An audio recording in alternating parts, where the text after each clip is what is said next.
Hi అండి, అందరికీ నమస్కారం అండి. ఫ్రెండ్స్, మనకి ఇప్పుడిప్పుడే మరొక బ్రేకింగ్ న్యూస్ అప్డేట్ అయితే రావడం జరిగిందండి. అది కూడా జూలై 4న దేశవ్యాప్తంగా బంద్, ఇవన్నీ మూసివేత అంటూ ఇప్పుడే మనకు ఒక బ్రేకింగ్ న్యూస్ అప్డేట్ అయితే రావడం జరిగిందండి.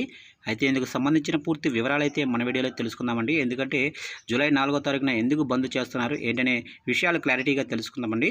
వీడియో మాత్రం ఎక్కడ స్కిప్ చేయకుండా చూడండి ఫ్రెండ్స్, అప్పుడే మనకి పూర్తి సమాచారం అయితే తెలుస్తుంది. ఇక లేట్ చేయకుండా వివరాల్లోకి తెలిపోదాము. ఇక నీట్ 2024 నిర్వహణపై సర్వత్రా విమర్శలు వెల్లువెత్తుతున్నాయి. పేపర్ లీక్ అయిందంటూ తీవ్ర ఆరోపణలు వెల్లువెత్తుతున్నాయి. దీంతో నీట్ 2024 రద్దును నిరసిస్తూ దేశవ్యాప్తంగా విద్యార్థి సంఘాలు నిరసనలు తెలుపుతున్నాయి. ఇక నీటి పరీక్షపై కేంద్ర వైఖరికి వ్యతిరేకంగా జూలై 4వ తారీఖున దేశవ్యాప్తంగా విద్యా సంస్థల బంద్కు విద్యార్థి సంఘాలు పిలుపునిచ్చాయి. ఇక విద్యా సంస్థల బంద్ నిర్వహిస్తున్నట్లు ఎస్ఎఫ్ఐ జిల్లా కార్యదర్శి సిహెచ్ వినోద్, పీడీఎస్యు రాష్ట్ర అధ్యక్షుడు ఎల్ రాజశేఖర్ తెలిపారు. బంద్ను విజయవంతం చేయాలని పిలుపునిచ్చారు. నీటి పరీక్షను వెంటనే రద్దు చేయాలని డిమాండ్ చేశారు.